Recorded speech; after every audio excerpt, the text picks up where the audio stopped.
Yeah. So, guys, I guess the first thing we'll do is welcome everyone to episode 12.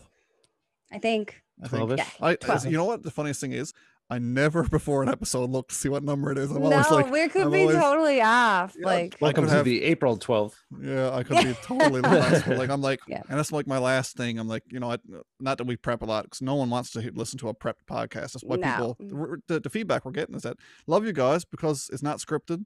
You guys are well prepared, but not prepped. It's not a prepped thing. It's more casual. No script. And people are digging that. So I'm like, cool. I'm Good. glad. So, but I Shout really out to those should people. shout out to anybody who takes the time to listen to us yak. Yes. My wife Thank you very said to much. me yesterday, she's like, because she listened to part of the last podcast, which had our good friend Patty on, and she said, so like, do all you guys do is just go on the internet and shoot shit? I'm like, Yep. yeah, That's exactly what it is. pretty much that's it.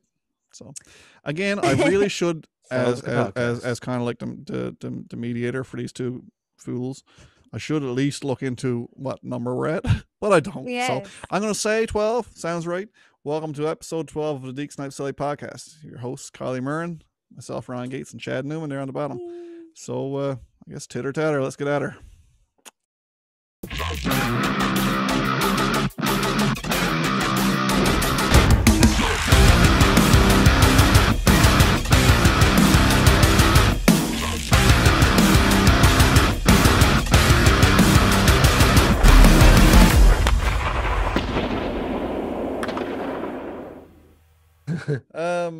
So Leafs Habs Saturday night. Saturday night? Is it Saturday? No. No, I Monday. said the same thing earlier. Honest to God, I swear, I was coming down over the stairs, and I was talking to Adam's mom, and she was saying something about, I don't know, she was cheating on her diet. I'm sorry if I'm telling on her. And I was like, "What odds? It's Saturday night." I was like, "What odds? It's Saturday night?" And I was like, "No, it's not. It's Monday." It's so Best weird. Monday ever. It feels like Saturday. Yeah, it was really weird. But yeah, anyway, it was definitely a Monday game. That's for sure. I think the Leafs were. Let's treat it like a it was a Monday game. It was a Monday start. They were feeling the Monday blues. That's for sure. I think Monday, mundane is another word that we use. it was horrible. Deadline. So we're basically might as well jump into what we're talking about here. This is Monday night. Leafs Habs in Montreal. Jack Campbell has set a record since our last one. He's now Yes. the whole record holder, of course, for the most consecutive wins from start of the season for the entire league at 11. And I'm so glad that's over with. I'm not going to lie to you. I think that was affecting Jack more than Yeah.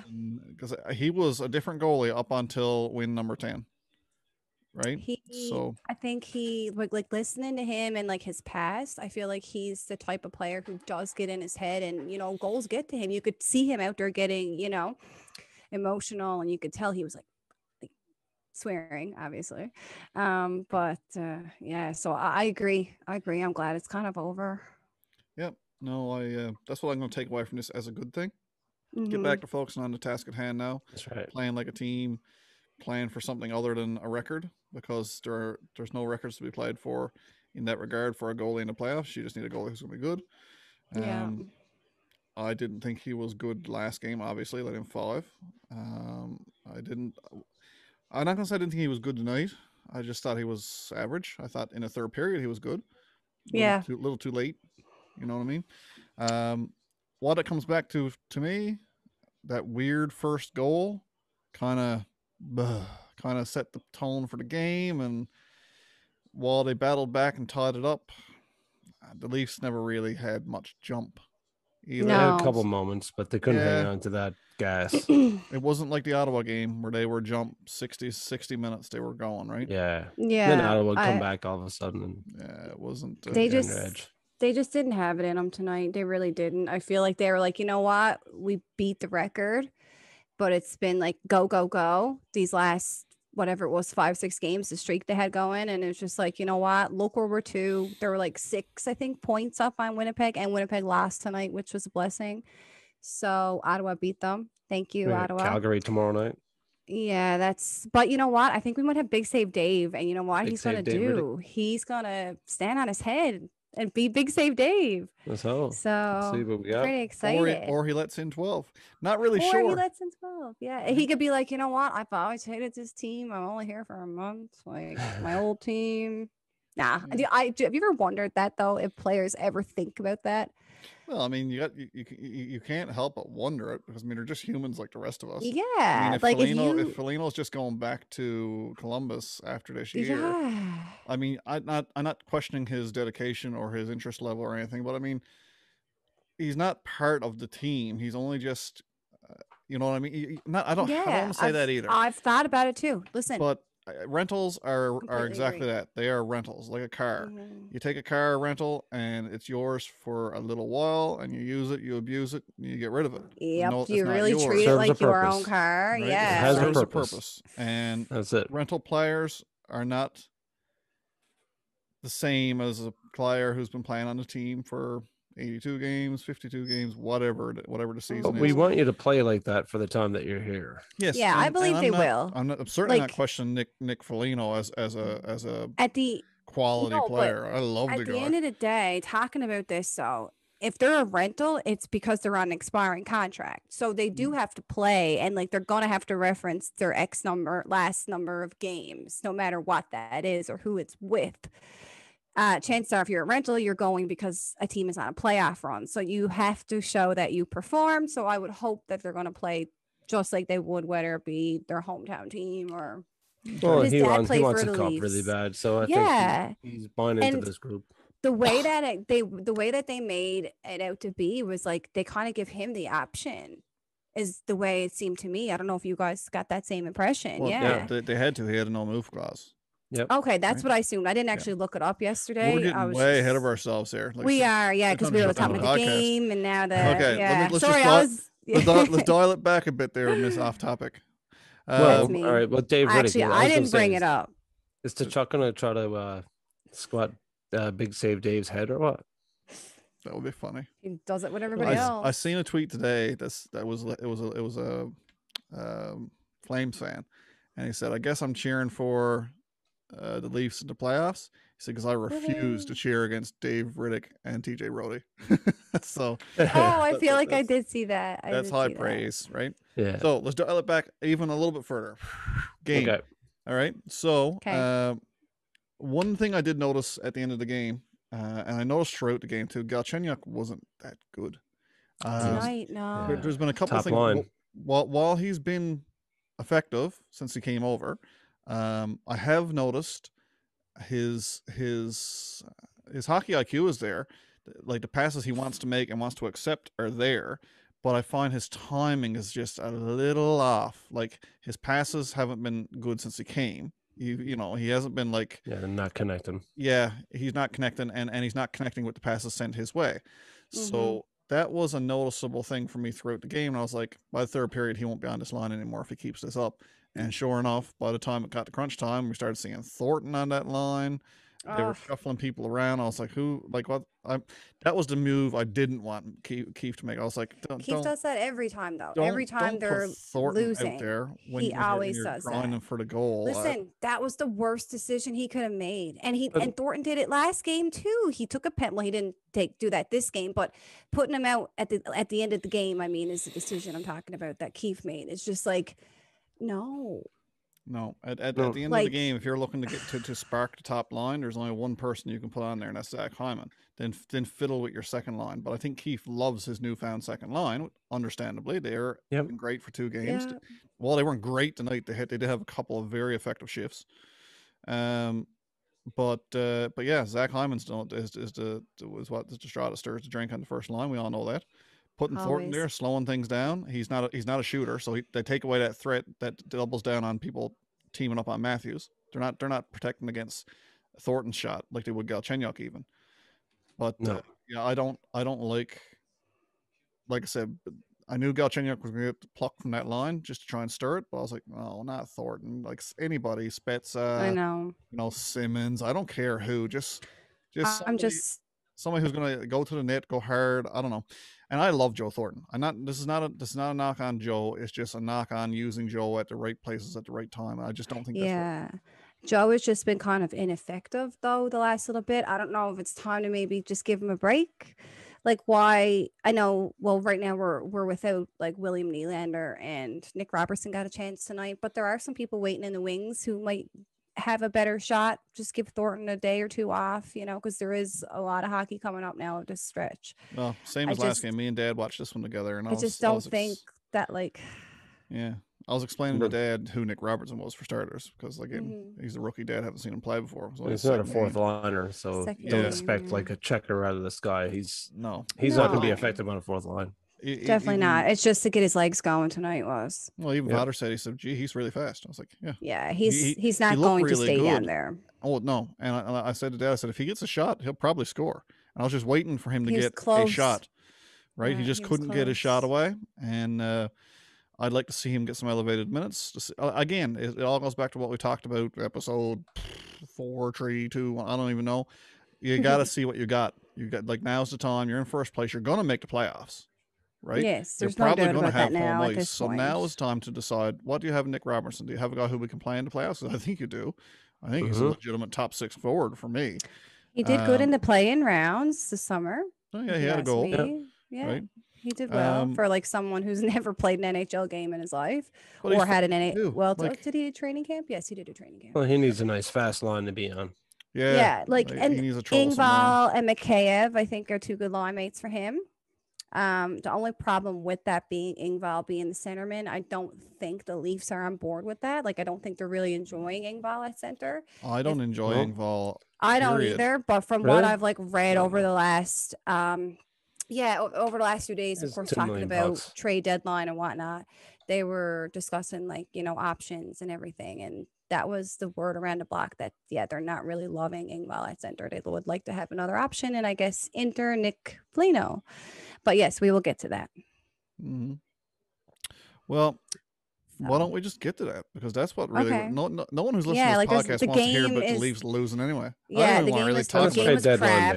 Yeah, the game was crap. Let's just talk about what we want to talk about, which is our new additions and how Kyle Dubas didn't give up any roster players or prospects.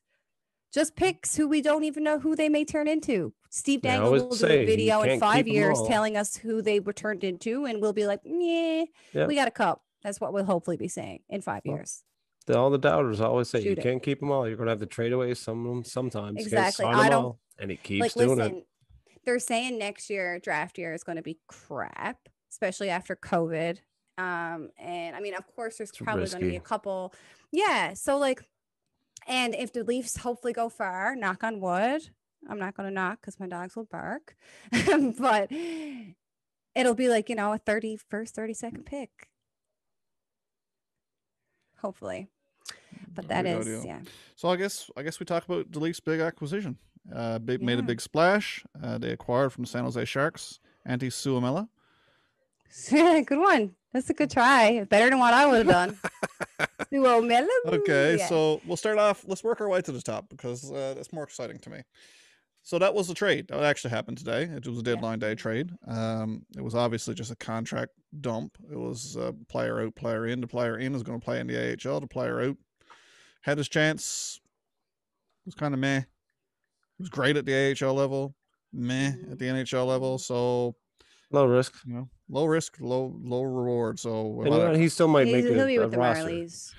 Yeah, I wouldn't be surprised on a team that's not as deep as the Leafs at forward.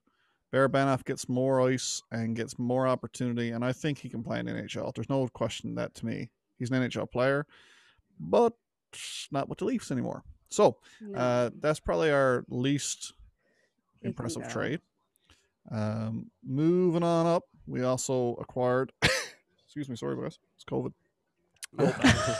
Do not even joke about that. Yeah, shouldn't joke, buddy. Well, we're not Ontario. Newfoundland is doing their own thing right now, and it's going well, but it's not amazing. So no joking about Ryan having COVID, I guess. No, do not. Do not. Next trade. It's a defenseman. So we got from where, and his name is who? Somebody else want to jump in? Anaheim. Ben Hutton. We got Ben Hutton from Anaheim. Yeah, journeyman of the former Vancouver Canucks. Was he a 7th round pick or something that we got him for? or 5th round pick? No, he was a 5th. Trade the 5th for Ben Sutton. Depth guy. Sutton, he's a usable player. I looked up earlier. He was logging on average 18 minutes a night. Oh well, there you go. This season, and he didn't miss any games.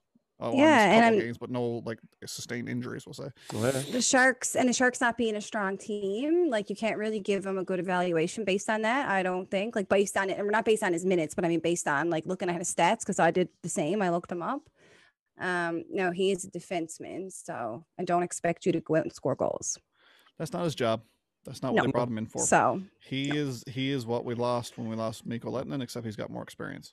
He's our number 7 guy. There you go. He can break the puck out if need be. He can play physical if need be. For a 5th round pick, we needed a little bit of depth. Like or 7 or 8 guy.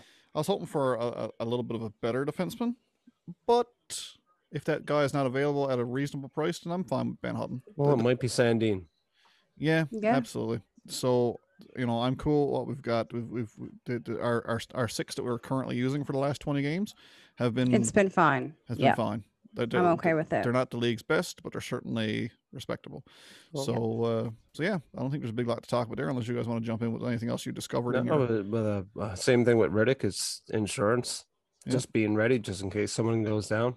Yeah. I mean, I feel good. I think it's great moves. Yeah, so that's trade number 3. So we pulled off. This was, I think, was this technically a deadline day trade? It would have been in Newfoundland, I guess, because it was last night. It was after midnight last night, but I don't think it was in Ontario. Yeah, okay, not officially, but maybe. I don't know. See if I can find out. East Coasters who are diehards and stay up till. You know what I love? I love when there's games out west. And people in Ontario, I got to stay up so late to watch the game. I know. It comes on at friggin' 8 o'clock. Or they're like, it's usually, it's 8:30. Is it? No, well, I'm thinking 8:30 for us, 7 for them. So when it's 12 for us, it's like 10:30 for them. Yeah. It's like, hey, it's midnight here, man. Like, 9:30 p.m. I'm sorry, it's 11. Let me get the 11:30 starts. It's so funny because like every time you see a post of somebody complaining about that and they're in Ontario or something, there's always a Newfoundlander who's after like either commenting or whatever. Yeah, there's always, isn't it? It's so funny. Yeah. Like, hey, I don't know if there's a Newfoundlander there, he's going to chime in. Always. There's one of them. We have this keen ability not to be able to keep our mouth shut. Some people appreciate that. It works well for a podcast.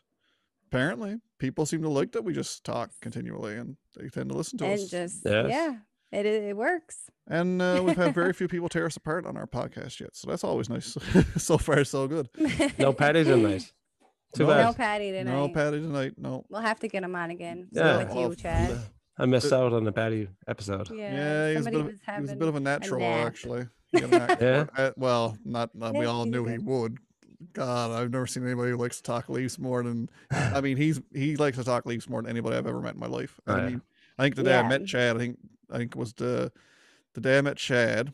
You came over to my house with your wife. I think it was something baby related, one of the kids' birthdays or something. Yeah, you had a baby group on the go, and you had people over just before Christmas. Yeah, me and my buddy Ted, who'll be on as a guest too one of these days, I'm sure, because he's diehard. We were chatting Nylander in the porch, and this guy sticks his head around the corner. He's like, "Did I hear someone say Nylander?" Get my boots off. I'm like, hey. Get my boots off. I'm like, hey. This was Chad, so he busted in because Nylander was still in the AHL then. They had just been down, and they had played a game at mile 1, and the Marlies and Ice Caps, and blah, blah, blah. Anyway, me and Chad have been talking Leafs for a long time, too, but when it comes to Patty's at a different level, man. Patty's at an obsessive level, so shout out, hashtag Pooster. Patty. Pooster. There you go, man. Pooster. We love Patty. But yeah, no, we missed a Patty episode, but that's okay. Like I said, we got lots of those Average Joe episodes. I think are going to be a bit of a hit. People seem to dig it. Yeah, they're good because it's nice to have just another perspective on too sometimes, right? Because the three of us are always going to have our own opinions, and just sometimes it's nice to switch it up a bit. And that's 100% true. We hear stories the group too, right? Get people off the everybody group that we have. It's a bit of fun. Yeah, there's lots I'm looking we forward definitely to got to get Norma on. She's definitely a fave. And I'm looking forward to getting some average her. Joes on too that we don't know. Some people who reach out to us via the World Wide Web and they say, you know what? I had a Habs friend actually reach out to me and say, hey, didn't know you had any. I know there's like literally a couple, honestly. Okay. This one's not too bad though. He's kind of like us in regards to the Habs. Like if God forbid the Leafs weren't in the playoffs and the Habs were, like, we would not cheer for the Habs, but we'd rather see the Habs win than the Bruins if I had. It would have to be an off topic to get Habs. Yeah, you're fired. But you feel the same. Canadians over and everything else, 100%. But so I'll say he's like that. But anyhow, he reached out to me and said like, oh, anytime, like I'd love to come on your podcast. Like after tonight would have actually been a good time because he would have been loving life. But I'd love to get a Habs fan on here after we lose a game to him because I would hate that, and that would make TV. It would make my skin crawl. Honestly. Oh God, I wouldn't be able to do it. I would just like close the laptop. Peace out. So that was your off topic with Kylie Murren, folks. But anyway, we're back to the trades. So Dave Rittich comes on board. He's our goaltending depth going into the playoffs because God only knows what we got. Campbell, he's a great goaltender. I'm not disputing that. Is he our number one? We don't know. Some people think so. I don't think he's any worse or better than Freddie currently, so we'll see. Dave Rittich, he's given the Leafs fits all season long. Mm-hmm. I've loved the guy forever. Your best audition is beating the piss out of a team, and he's just been standing on his head. So I've watched a lot of Dave this year because I haven't in the past, him playing out west. So that's the beauty of it, this North Division too. I've gotten a chance to watch because I've watched a few Habs, Calgary, Edmonton, Ottawa. Like I've watched a few that I wouldn't normally watch, and I've gotten to certainly to Vancouver. The Canucks. I've watched several of their games. I've watched more Canucks hockey this year than I think I've probably watched in my entire life. Oh my goodness, same. And that's that's probably a total of 4 games. So that'll tell you how much Canucks hockey I've watched over the years. I got a friend of mine who's a diehard Canucks fan. I'm like, how do you how do you become a diehard Canucks fan? 2, do you ever really though? Games? How does that happen? It had to be Bure, right? It got to be Pavel Bure. Yes, that's probably how most started. It was Trevor Linden who turned him on to it. I was like, really? Okay, whatever. Still, how? But I was going to maybe say Sedin twins, but they weren't that old. Oh, yeah. Well, I won't say it. I'll leave it alone. Yeah, leave it alone. Anyhow. But yeah, so we picked up Big Save Dave. I don't think there's a big lot to talk about there, other than that he's a more than capable goaltender. He plays well under pressure. Do we think he's gonna play tomorrow night? I can't imagine why he wouldn't. He's already in Calgary. Yeah. Right? They said no. Well, the game's in Toronto. He was flying into Montreal. He was flying in to meet with the team tonight, I think. So he might have been in Montreal for the game. I'm not entirely sure, but I know he was on his way. Well, you didn't trade for him to let him rot in the press box. No, so get him some action, keep him fresh. They said tonight, Campbell, with this being whatever start this is for Campbell now, this is the most he's ever had since like once before in his career was 12. Like 3 years ago or something. Easy math. No, that's not straight. Not straight starts. He hasn't had 12 straight starts. Oh, straight starts. Yeah, whatever it's straight right now. It's like I was just 7, trying to be saucy. Sorry. I know. And consecutive it straight. Work. Yeah, I know. Hardly ever pans out for me, really. No, because I'm too smart for you, right? Yeah. Keep trying. You and Dr. Tad are definitely the smartest people. Yeah, we're just out of your league. I'm sorry. Yeah. But okay, so moving on to one that everybody wants to talk about. This is why if people manage to suffer through our first 10-15 minutes of babble here, we're going to get to the trade everyone wants to talk about, Mr. Nick Foligno. Seems to me, from everything I've read, the few people, I don't have a lot of contacts worth mentioning, but I got a couple who are well in the know, and everybody seems to be of the agreement that Nick Foligno was the big fish this trade deadline, that he was the player who every other team was targeting. And while people say that it's an overpayment to pay a first for Nick Foligno, man, I don't think so. He's a playoff. He's the kind of guy you need in the playoffs. And when you put the price on the amount of cap that we had to dump to make that deal happen, like that's actually market value. Yeah, right? Literally. And we're forgetting that we even have Raleigh Nash. Everyone is brushing that off as a throw-in. If he plays one game in the playoffs and does anything at all, that was a great trade. 100%. No, of course. Like I think he could honestly make it over some of the other players that we have right now in our lineup. Like he's definitely a bottoms. Yeah, like if someone's going to go down, it's going to be inevitable. So I mean, we got the bottom 6 guy. We have the extra defenseman or 2. We have the extra goalie. Yeah. And if Freddie comes back, I mean, we have another goalie for a run. Like I had to laugh. I know you guys seen the press conference today with Kyle Dubas, and he said something about how he believes Freddie may come back this season, if not definitely the playoffs. And I'm thinking like, there's no way Freddie can even come back this season because the salary cap won't allow it.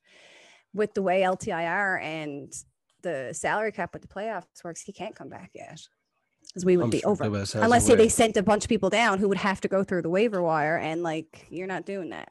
I don't know how waiver wire works right now, like if teams can still pick them up or how it would work, but does that still work after trade deadline? I'm not entirely sure. But I'm sure Dubas has this covered. He's definitely gonna have a way that the math. If there's one thing I'm not worried about, is the math. No, definitely not. All this works. There's some but I just feel like there. He's not coming back till at least playoffs. Boys, listen. I'm telling you about Freddie Anderson now. I don't think Freddie Anderson will come back, period. Why? No, because he's not good when he comes back. If he comes back for game 1 to playoffs, you know how many we're going to win? None.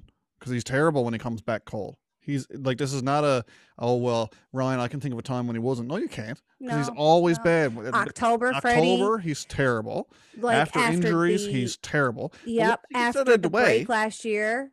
Like, I hope he does come back before the playoffs because I need him to get that out of the way and get his stride back, because when he's cold, man, he's bad. He's just not good.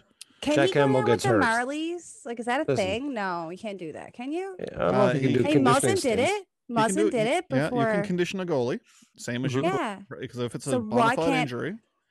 Yeah. Put him down with the Marlies for a couple of games, because like we honestly probably can't risk it until at the point. Well, I guess we can. Like we're probably already at a safe point. My question, but he can't come back in the season. So I'm making this real simple. If Jack Campbell needs a night off or gets hurt, and you got Freddie Anderson, Dave Riddick, I'm gonna pick Freddie.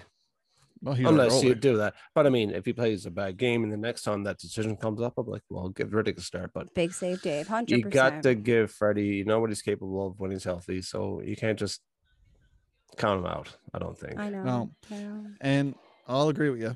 I just don't want to see his first game being game 1 against the Habs. No, I don't want to see that. No, either. Good Jesus! No. I mean, I don't know if I'd be able to do it. I don't know. No, I just see bad written all over that entire situation. But I don't like it.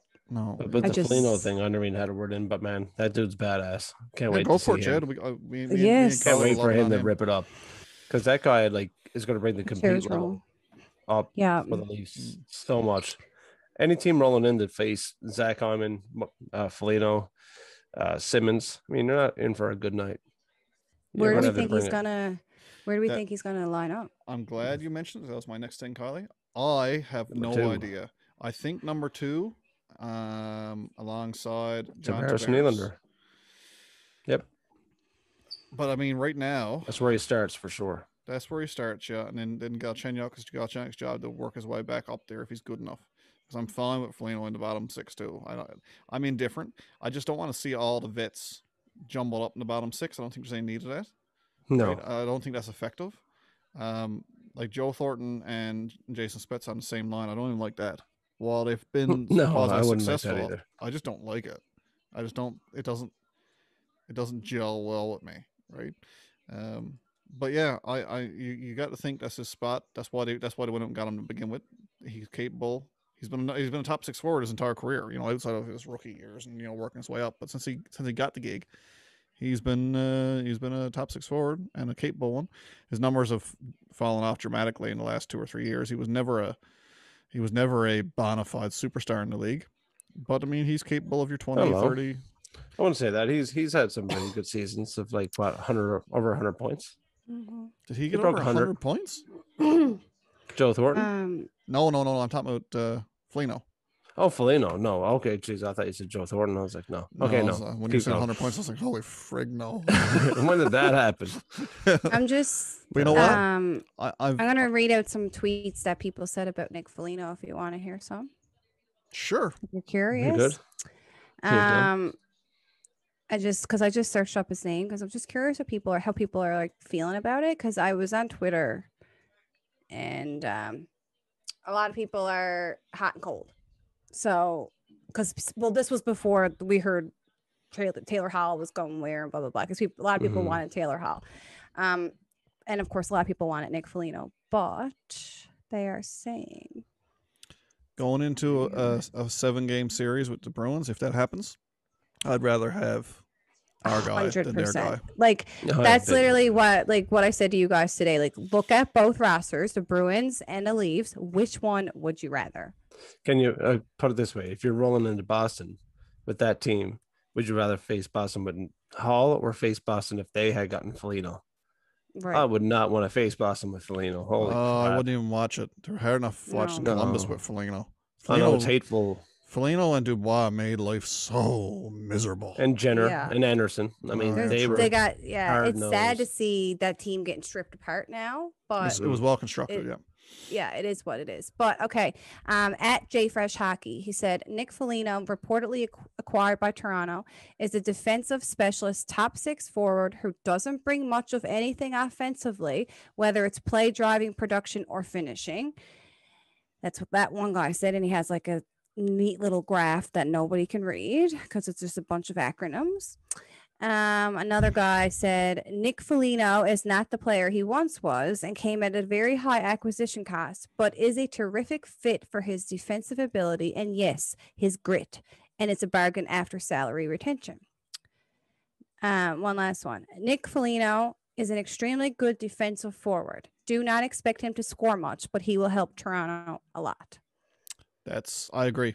I'm okay with that. What we wanted. I'm okay with that. We needed. We got, and that's why we didn't get Taylor Hall, right? Yeah, because we don't need someone to score. Nick Foligno's old man is a legend, not because he scored every goal, but because he scored the ones that mattered. Right. And we just need somebody that's going to stick up for players. I've seen so many videos of him in the last 24 hours, like knocking people out or fighting people. And so much as I'd like to think that when the Leafs win the cup, it's going to be Matthews with a wrister from the slot. It's not going to be. It's going to be a Jason Spezza pounded in off the goalie's backside, or Nick Foligno deflecting one from the high slot. There's going to be something like that. And those are the 6 guys. swats at a rebound. And the Brett Hall foot in the crease. It's going to be something like that. And Nick Foligno is the kind of player who's going to get that job done. Or help get it done. And he's just going to, I mean, if you're going into a 5-game series against the Habs, it's most likely going to be our opponent, which I am, every time I say it, my stomach rolls. I don't even know if I want to watch it. That's the truth. I'm going to. Obviously. I'm all in. I mean, okay, our other options is Winnipeg or Edmonton. Like, what do you want? I'd rather anybody. And the Habs aren't even very good. Yeah, because my God, I'm not worried about them. It just torments me. I'm a damaged soul. I know. I don't like them either. But honestly, I would take the Habs over the Sens. I know they're not making the playoffs. No, I want to get together with my Habs buddies and watch this and just chirp the entire night. It's gonna be like 100%. Like it's gonna be probably the Leafs and the Habs, because like this is the one and only opportunity for this to ever happen ever again. For all we know, I just wish I could fly up there and go see it. Oh, I know. I just really hope by then that it's not gonna happen. Never mind. Well, listen, I'm always encouraging Patty to buy lottery tickets because I know if he wins, he'll take us. So, but the thing is, can we go if there's nothing to do? Yeah, not this year. We're gonna stand out Maple Leaf Square? Like, no, you're not allowed. We can't go this year. We need to be in quarantine for 2 weeks. But anyway, so Nick Foligno, that's where he's gonna sit. We've talked about his expectations from a goal scoring perspective. What about some intangibles that he brings? I mean, the guy's been a captain for 6 years in Columbus. Exactly. We have another leader. The captain of a team who is noted for working hard. Yes. So you don't think that kind of mindset stems from the top? Work ethic and lead by example.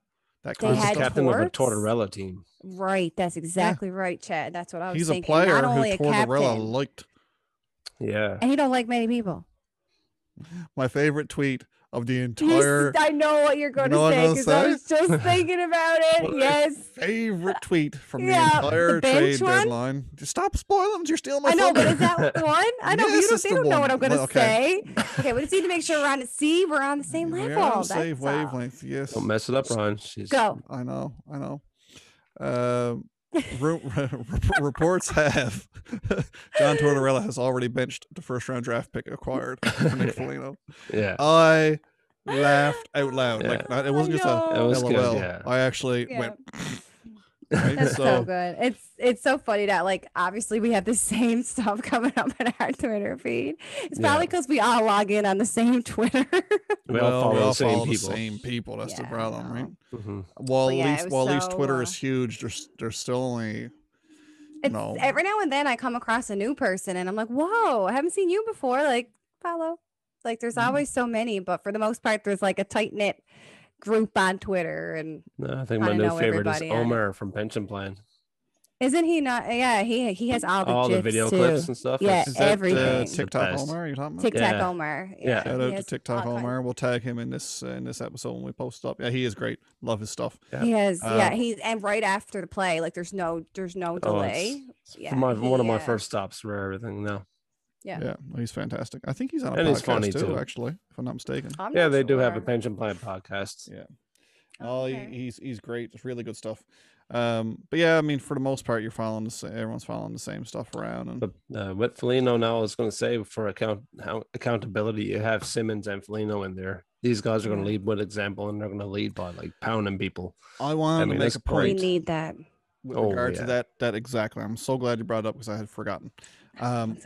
I thought that I had today when I was sitting there stewing in my own off in dreamy land. I had to take the wife actually to the hospital today. Nothing serious. She just had to go for an appointment. But shout out to Leslie. Of course, shout out to Liz who's asleep upstairs. She had to go for an appointment, so I didn't have to bring her in, but I had day off, so I went too. And the kids were at school and all that good stuff. So anyway, long story short, with COVID, I'm not allowed in hospital. I knew that when I went in, so I had lots of time to sit back in the car. So I'm sitting there, casually scrolling Twitter and doing my thing that you do when you're bored and you have time. And then I start thinking, I'm like, grit and accountability and fighters, that is something you need for the playoffs. However, that only matters if it's a player who's getting an acceptable amount of ice time. Otherwise, it's just a goon. So I think Clifford. That's exactly. While physicality and grit is important, it's not on your fourth line. No. Right? That's why a player like Nick Foligno, who can play in your top six and is going to log 18, 20 minutes at some games. Hard minutes and penalty kill. On the ice, delivering the body checks, picking up for other players when they're knocked on their ass. Like he's going to be in there, gloves in people's faces, cross-checking people in the back, which you're supposed getting to in front of the pucks. Right, I think in front of the net. Like for 20 minutes. Going back to what we were talking about earlier, like do players, think like whatever when to go to a new team. I honestly think for a player like Nick Foligno, just even the couple of videos that I've seen of him over, like I said, the last 24 hours, he seems like, I feel like, or I should say, when he comes in and knowing his father played here, so there's already that, I don't know what motivation. And once he meets the guys, I think, and like Campbell, I'm sure he probably knows some of them. Like I know Matthews and him has a relationship, or any of the guys from U.S. development. He's good friends with Spezza, apparently. Yeah, they played together in Ottawa. Mm-hmm. I think like even if there was that kind of mentality, I think that would completely change. Like once you get to know people. They had people had testimonials for the players they were bringing in. People knew the players and said they already knew what the work ethic was. Yeah, they already know what their team, like what their teammate they are. He's not going to get someone who's going to flake, right? No, he doesn't just go take a chance. No. And it's not. And so much as people like to think that this is all about goals scored, games played, fights fought in, hits delivered. Yeah, that's the stats end of it. That's not the only thing that these GMs look at. I mean, we had a very detailed conversation, shameless plug, episode 4, the Dean McDonald episode, where Dean, who, by the way, is the owner of the Newfoundland Growlers here locally, Kylie Cup champions, Dean went into great detail about... Yep. He went into great detail about our basically our head of hockey operations, Glenn Stanford, and he's a very, very knowledgeable man. And like Dean said, he said it's amazing how many people reach out to Glenn, and Glenn is from an NHL perspective, he's fairly far removed. But there's that fraternity of hockey guys who know who players are, who know how they came up through the systems, who played with this guy, who coached with this guy. And there's so much more to deciding what player you want to acquire than just saying this guy has logged 27 points in 39 games. There's more to it than that. And it's personality. It's, I love Joe. And again, okay, if we're going to go doing shameless plug episode 3, Mr. Joe Bowen episode. Also, by the way, our most viewed podcast episode to date. Although Patty Phillips is oddly catching up fast. He's a bit of a legend, right? Shout out to the CBN area.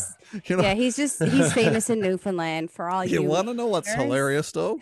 Like the beauty is owning a YouTube channel. You get to see the analytics. You get to see the graphs and the stats and stuff. Yeah. And the trajectory on Patty's episode, for God knows what reason, was like this. It was like almost vertical.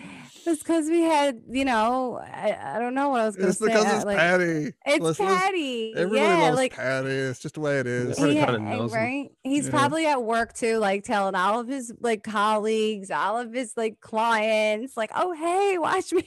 How you do?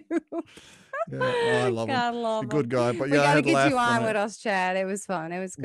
When I seen the graph and it was like this, and the Joe Bowen episode was the other way, slightly. I was like, that's wild. When you sent me the link, when you sent me the link, I was like, wow.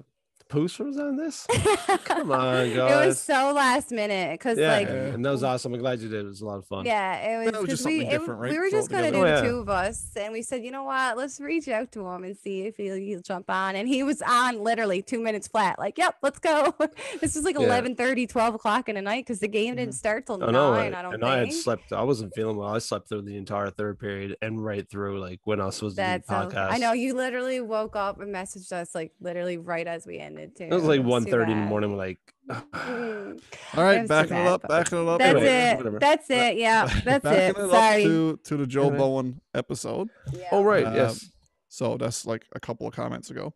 Joe Bowen was on our podcast, but Joe Bowen also tweeted today, and he tweeted that he's known the Folignos for years, and he said there's no better person out there. Basically, that's more or less, not to quote him, but no better person that at least could have acquired other than Nick Foligno.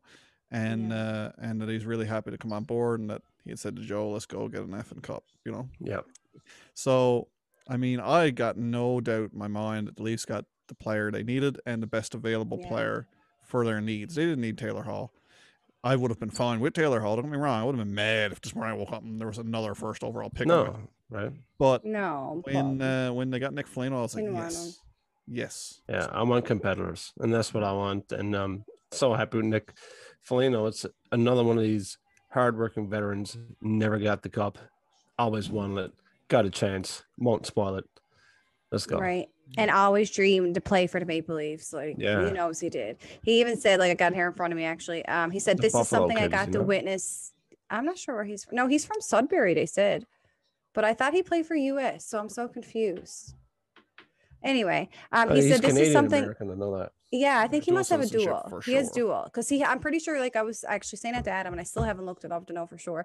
I'm pretty sure he was one of the players who, with the dual, he could choose. I think who he was going to represent at the Olympics, whether it be Canada or US. And he went with US because I guess maybe because he was living there at the time. But anyway, he'll have a higher spot in the roster too. I mean, Nick Foligno, no knock on Nick, but his chance of cracking the US lineup too is much better than cracking Team Canada in the years when he was trying to make it, right? Yes. You're talking about the Brad Richards, Jeff Carter, Ryan Getzlaf, Sidney Crosby years. Right? Yeah. So trying to crack as a center there. Not happening. But I did want to say this. He said, this was yesterday, of course. This is something I got to witness as a young kid. And now to have the opportunity and now to have that opportunity come full circle and be able to play for the Toronto Maple Leafs, it's a dream come true. So he's pumped to come. I mean, he's going to wear his old man's number. I was hoping he was going to wear his old man's bucket. Yeah. Oh, yeah. That is, You and 20 million other people. That would have been so sick. Show. I'm sorry. The one thing that stood out to me in his first interview after the trade was, I can't remember, I think it was the one organized by the Leafs, because Buddy Keogh, Steve Keogh from the Leafs was the moderator. Anyway, long story short, during that interview, he talked, when he was asked about his dad, he talked in depth about the conversation that he had with his dad after the trade. Of course, like anybody, if tomorrow I was traded to the Leafs from this podcast, they said, you know what we really need is Ryan Gates on the wing. I'd call my dad first. So the first person that Nick calls, of course, is his old man. And when he was telling the story about talking to his dad, he was just smiles from ear to ear, and he was having trouble expressing how happy his dad was. Because obviously his old man, same thing, connections to the team. His old man's most memorable moment as a player was that 93 goal overtime 5-4 win. Yeah. So the jump, So he's got a connection. The connection is there. Cool. Even without the connection, he's still the player that we needed. So all that tied together, I have no issue. I think we'd be remiss if we didn't finish off the trade talk by gently touching on the Riley Nash acquisition as well as part of that trade. We mentioned it, but Riley Nash, do you think he slots into the lineup, or is he another depth move similar to the Ben Hutton deal?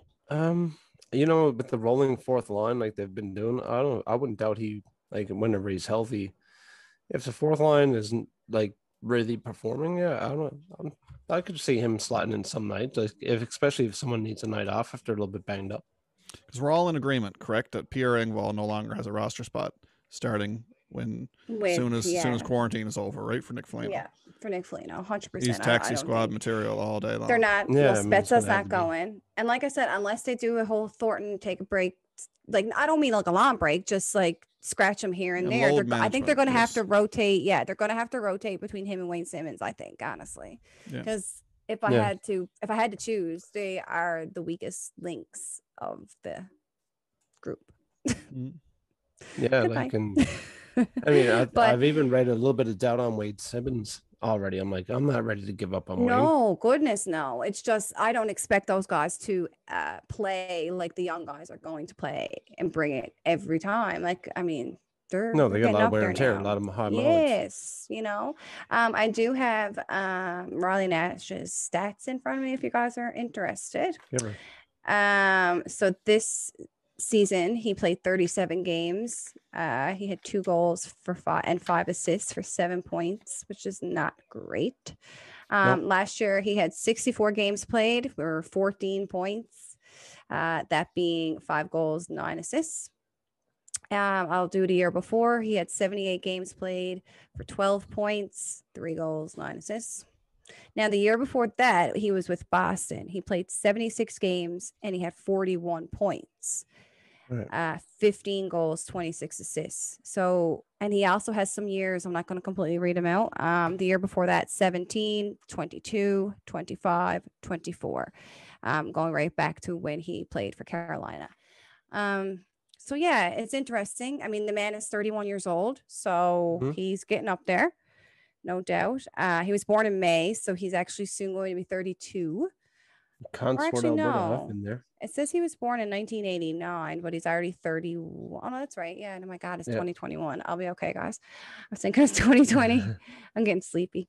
So I mean, he's obviously declining. He might be somebody. Maybe he's our rotation between him and Thornton. Well, he's going to play low minutes, kill penalties. Yeah. Get in front of pucks. Which is, he's going to have a full line duty. Him and Foligno coming from the same team, like. Yeah, they definitely have a rapport. They might get on a line together. I don't know if I doubt they played together in Columbus, but I don't know. I haven't really looked up too much on him. There's just been so much the last couple of days, but I was more or less just interested because as soon as I heard he was coming, of course, somebody tweeted, sure, he just went off on LTIR 2 days ago. I was like, they're doing the Patty Kane. I knew right away as soon as I seen that. And I was like, I was even Googling LTIR, seeing if they could retroactively put a player on it, AKA Freddie, which they can. They did. And they did. So I knew right away. I was like, oh God, something juicy is going to happen. which I'm very glad it did. So all in all, I mean, no roster players given up. I mean, No. Barabanov and Besides, yeah, and I'm okay with that. I feel like his last game the other night, like, was just kind of their last little. Let's give him one more chance, because it was him, I bet, or somebody else that they were going to include. And then I don't know who. Foligno to get Stefan Nosen with Yeah, I forgot about that. He's definitely going to be AHL. Hey, he's going to be Marley. Yeah, definitely. Yeah, I believe so. Yeah, forgot about that. I mean, it came with a price tag and an understandable one. And it's all got to do with the supply and demand. I bet there was a lot more people calling for Nick Foligno than I feel Taylor like Hall. I mean, that's what I said too. I think there was a lot less teams offering a first round pick as to catch. Yes, so I'd say Columbus picked that high salary too. Columbus picked the 2 or 3 that they were willing to actually make deals with, and went to Foligno, I'd say, and said, "Look, here's your choices." But listen, big shout out to one of my go-tos when it comes to all this stuff, Mrs. Kylie Murn, who, by the way, about 3 weeks ago, said after the Lettinen deal that I think there might be more to this with Columbus than just a Lettinen deal for a goalie. I'm like, yeah, maybe you're right. Yep. And then there's a Riley Nash trade for cap space. I'm like, oh, well, Kylie was right. There is something more. Then I said it was an IOU. The crown jewel. The crown jewel. So big hats off to our Leafs insider.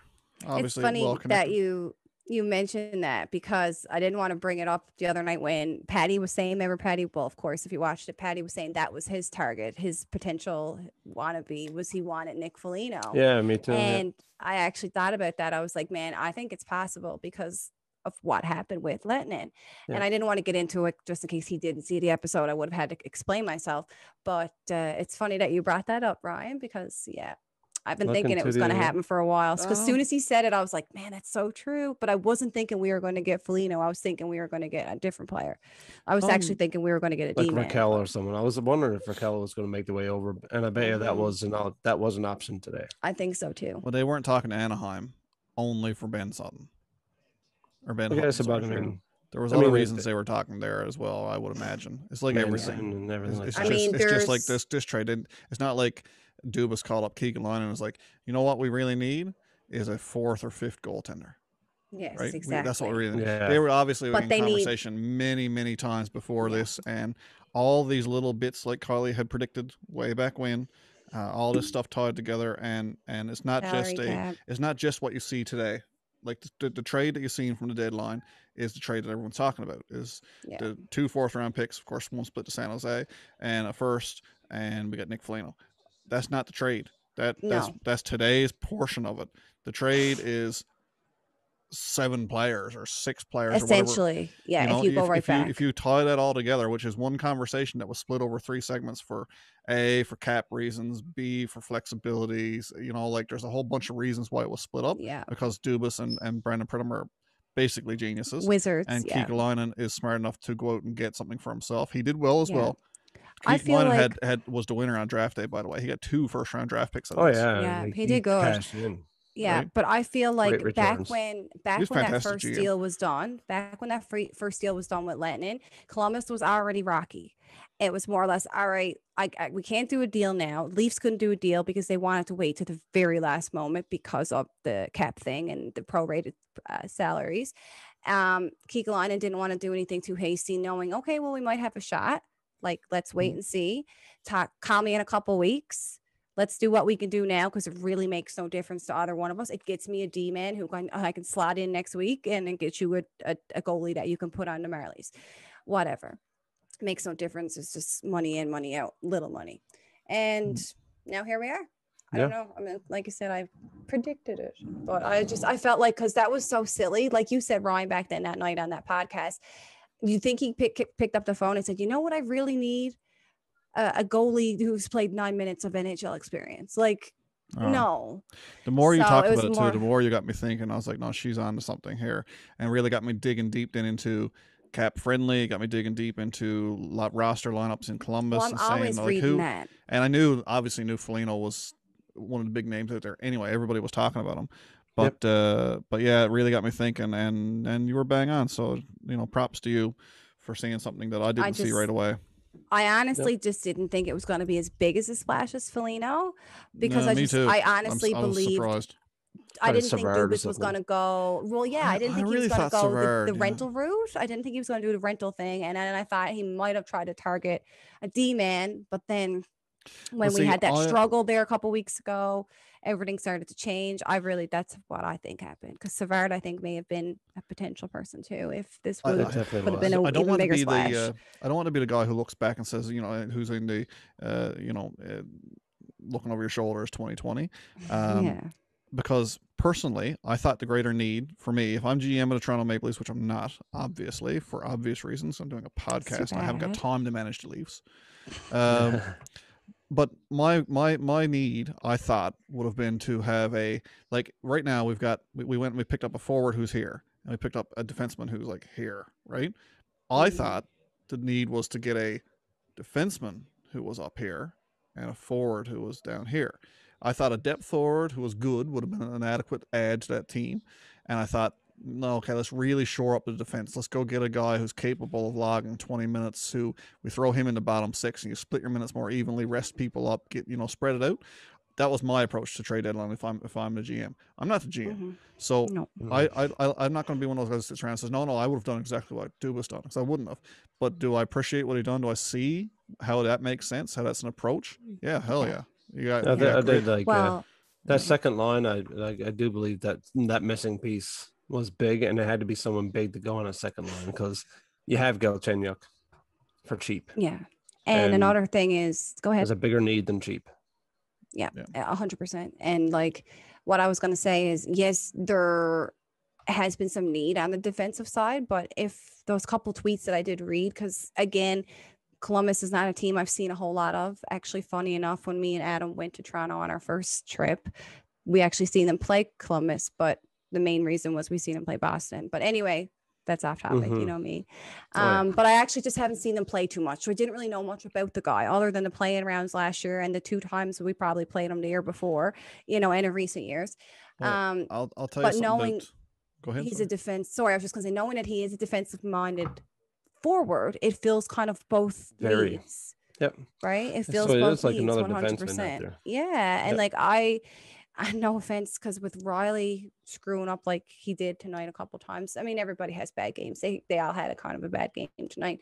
It just gives us another, maybe kind of someone like a Marner. We can put faith in someone who is very defensively minded. Speaking, I know we're going back to the game again, but there was one play early on where the Habs broke in, and for some ungodly reason, Riley went to the wrong side of the net. He was stood up next to TJ Brody and left. His guy was like wide open in the slot. Yeah, I was like, what are you doing now? Things like that in the game. Campbell bailed him out big time. But Riley's defensive game hasn't been stellar. But again, we talked about that a couple episodes ago too. That's really not his gig. That's why they got TJ Brody. So he's going to make the odd mistake, but he's going to make the odd great play and pump in some points too, like he did tonight. So, we got time, guys, for a quick episode of Yes by No By. You game? Let's do it. Yep. All right. Yes by. Yes by No By. This is our favorite segment. This is our fan favorite segment as well.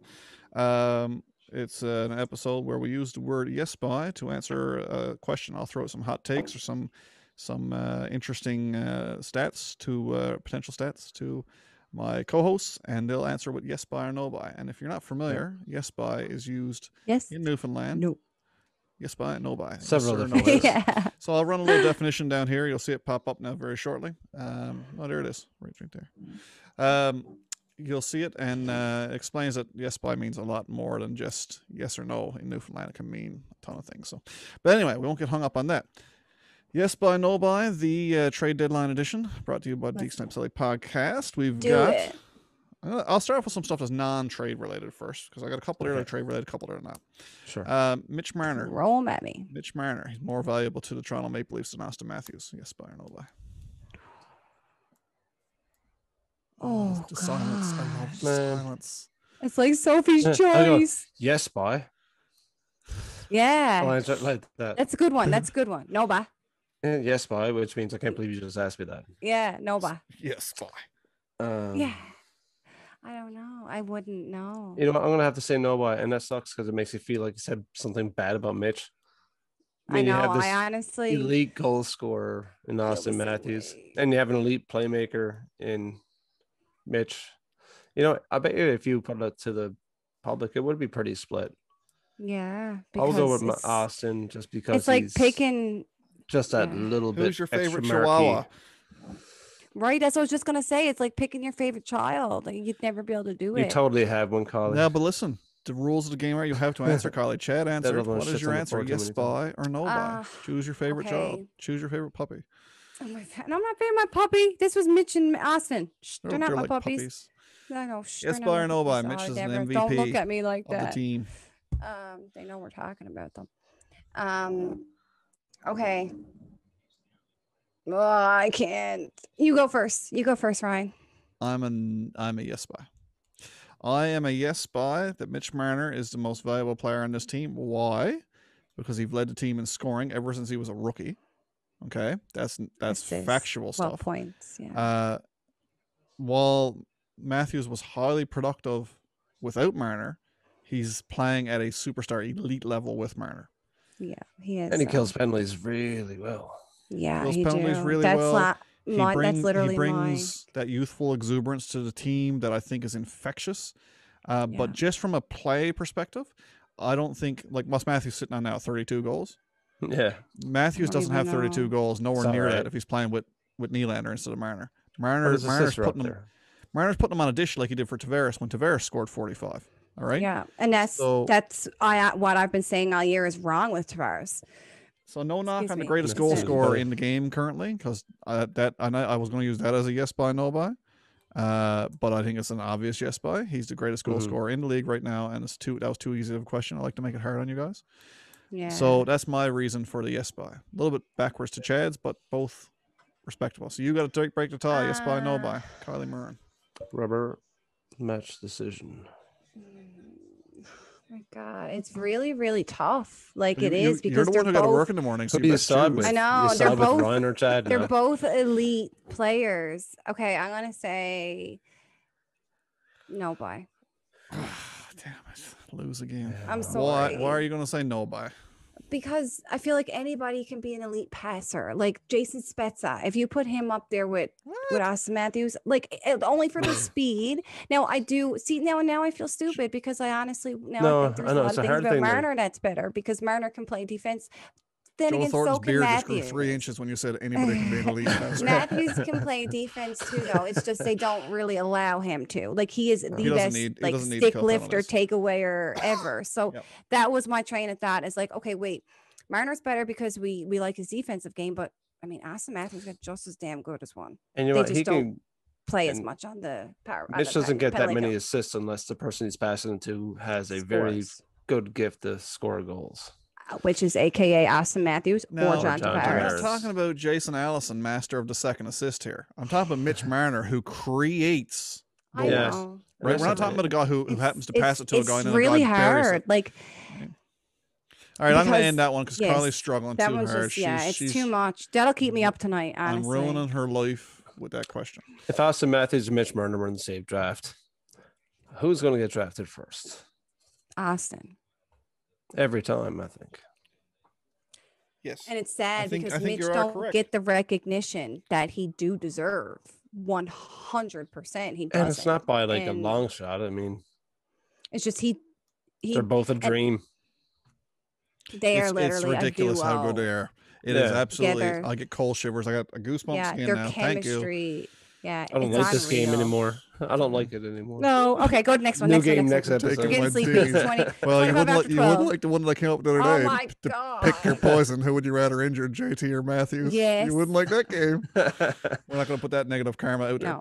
No. So, speaking of number 34, we just gave Mitch some love or some anti-love, not really sure. Mitch, I can't believe you guys don't like Mitch Marner. Anyway, number 34, Mr. Austin Matthews, scores 45 goals this year. Yes, by or no by? Oh, yes, by. 45. He's at 32 currently.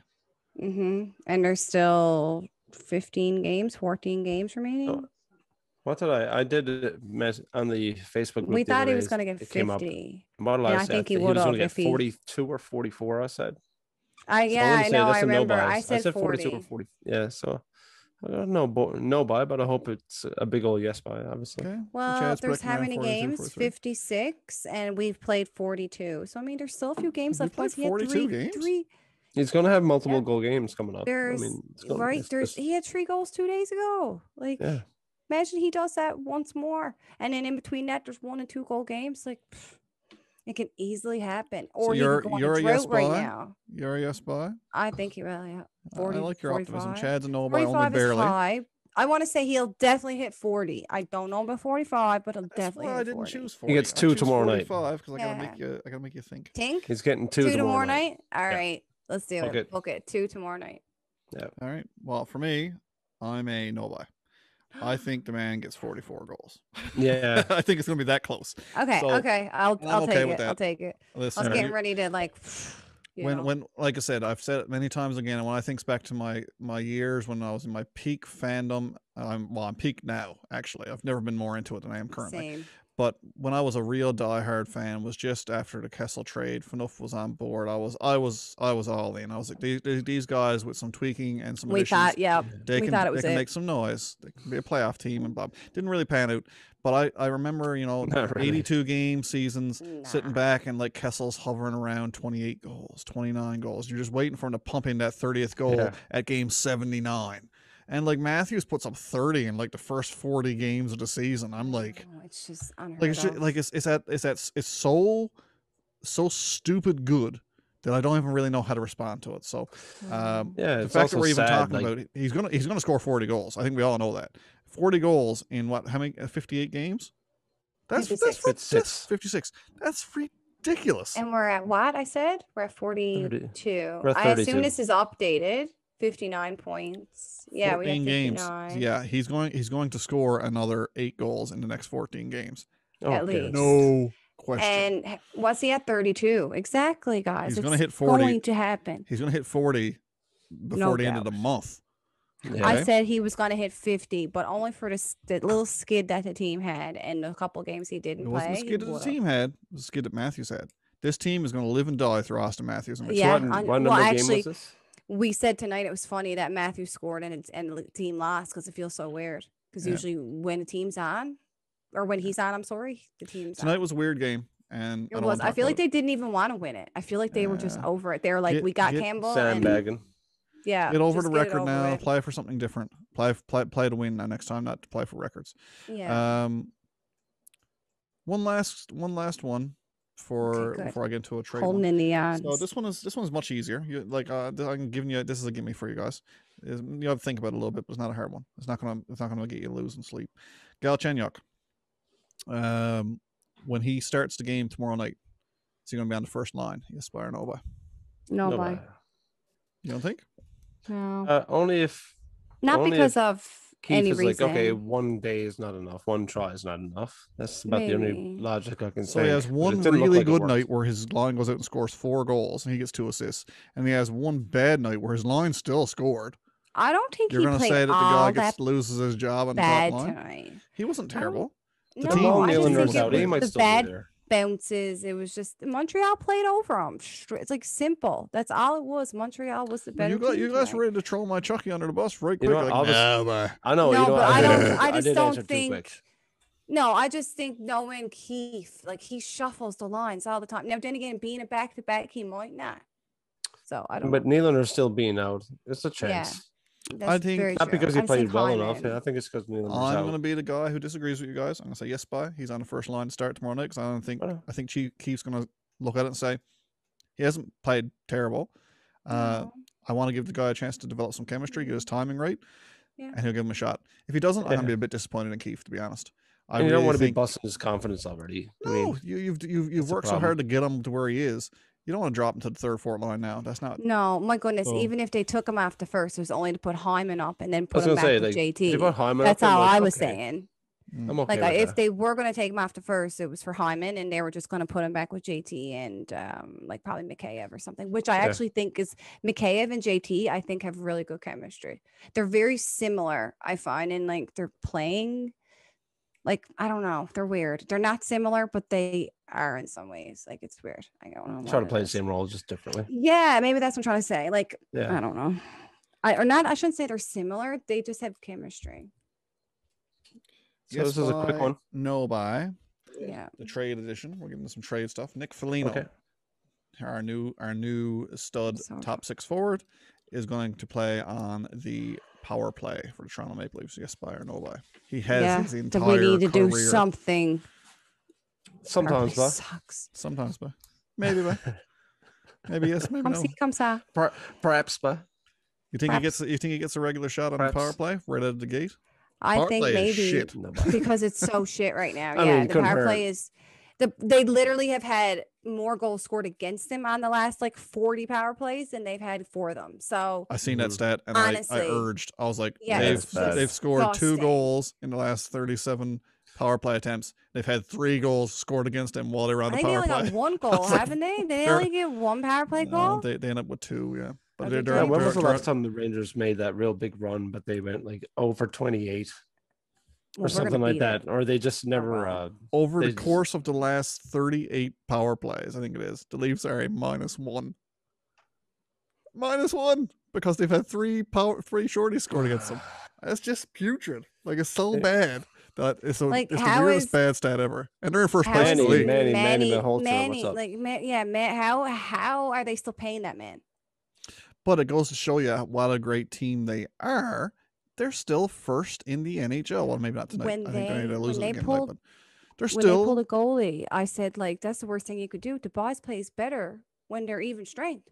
Like, when they have an extra man, they're worse. I'd rather leave Cam in the net and then load up your top line, throw JT out there instead of whatever. Don't take that. No, that was a bad decision. I said, if they scores 2 empty netters, I'm going to lose my mind. 7-on-4. There you go. That'd be pretty cool. But they suck. They cannot do it. They suck when they have an extra man. I've got a yes by no by here for you, which is not Leafs related. Leafs important, but not Leafs related. So, of the top 4 teams in the North, we know them. The Toronto Maple Leafs, Edmonton Oilers, Winnipeg Jets, Montreal Canadiens. Not in that particular order. No particular order, but that's your top 4. The least improved team after trade deadline day is the Winnipeg Jets. Yes by or no by? Least improved. And we're just talking the Canadian division? Yeah, from the start from a week ago, from the time that Eric Stahl got traded.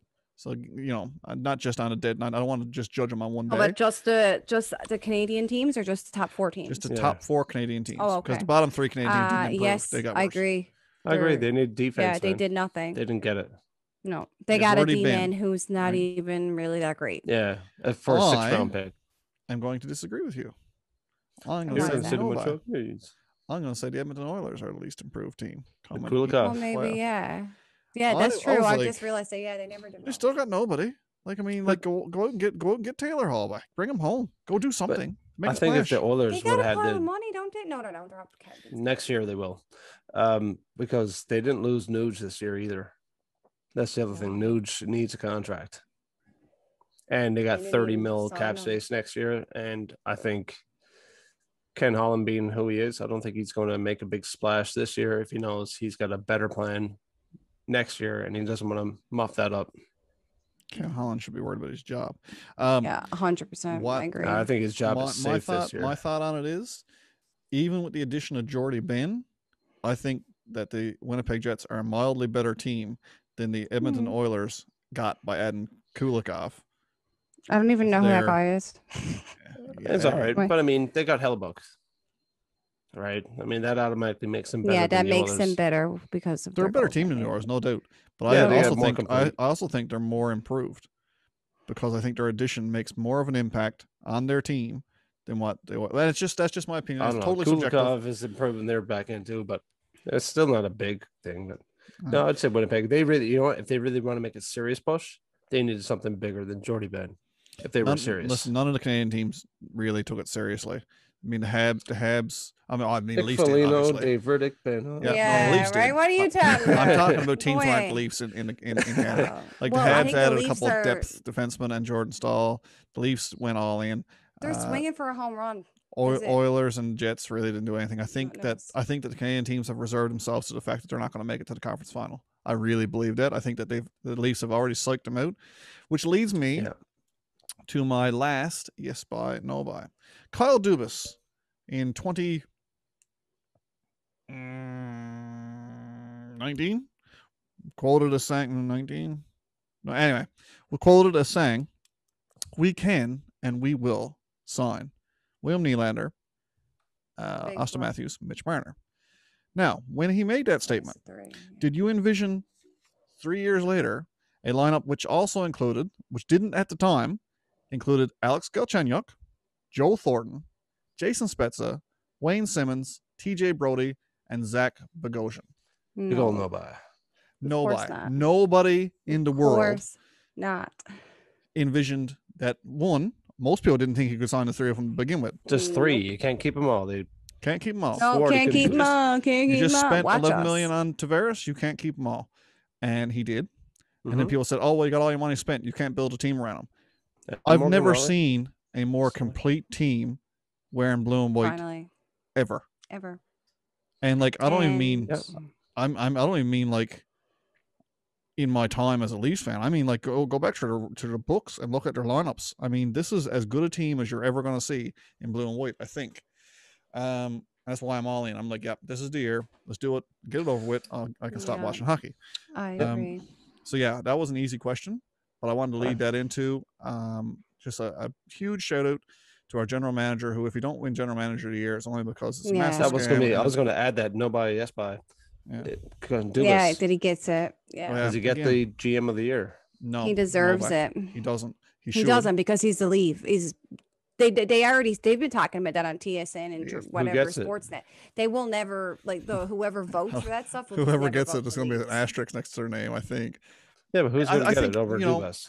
I think I'm a no buy because I'm a damaged fan. Realistically, yes, buy. He gets GM of the year. There's no. I can't see how you can put that team together with no cap space, and people look at you and say, "No, but you done a shit job as the GM." Yeah. Right. I mean, all the man's done is make decisions that work. The only decision Kyle Dubas has made in his time as general manager as Toronto Maple Leafs that I don't agree with, and this is so minute, was getting rid of Mason Marchment. I thought he was a good AHL player. He is, and and you know what? He's a good NHLer right now. He's played well with Florida. So yeah. Anyway, big shout out to Dubas. Hats off. Hope you bring home an award this year, sir. But on that note, guys, that's the end of the show. Carly's hopefully that award is the Stanley Cup. Really fun. Hard to keep my eyes open. Yeah, we're gonna wrap this one up. It wasn't that as quick as we thought it was going to be, and that's all right. It never is. No. God Almighty, I've never seen a crowd chat like you guys, which is why you're here. So, guys, if you like what you heard, make sure to follow us on Twitter at SellyDeke. Check us out on Facebook, facebook.com/DekeSnipeSelly. Our own website, which we're keeping updated as much as possible, www.DekeSnipeSelly.com. And of course, you can listen to our audio podcasts on Spotify, Google Podcasts, Apple Podcasts, Stitcher, all the places you listen to your podcasts. You name it. Yep, and we're picking up subscribers on the daily, so I'm really proud of what we're doing here. I'm really proud of you guys for supporting us. More importantly, I guess not really important, but more is an important announcement, I guess. We've got a merch line that we just rolled out. The merch is online. Finally, we have some people ask for it. Kylie's is on the way to her house, so that's pretty fast. Nice. I had the merch line up for approximately 2 minutes before I got my first order from Kylie. You still got my hat, Kylie? I do actually, and I have this one too. Maybe we'll do like a little giveaway or something. Yeah, those are going to be special editions because they're local made. So the ball caps and toques are going to be local made. So we'll do a special order for those. Support local. But yeah, if you like the podcast, and there's no big money in it, guys, for us on the merch, like we're talking dollars. But it all goes towards keeping the site up and keeping us afloat. So because believe it or not, as cheap as podcasting is, it's not free. So thanks for those who, because we have received a couple of other orders from people who are not Kylie and not Chad. So thanks to the people who are supporting the podcast. We love you guys, and keep listening. And if we start to suck, tell us, and we'll just save you the trouble. We'll stop putting it up. Yeah. No, we won't. Posters listeners for sure. Posters fan club. He'll be fine. Yeah. No, but last but not least, we're on YouTube. That's where you're watching this. If you're watching it, make sure you hit the subscribe button there to Kylie's immediate left, right. I can't even tell. Everything's backwards online. Right above Chad's head. All right, guys. Thanks so much for tuning in. Catch you next time. Peace out. Cheers.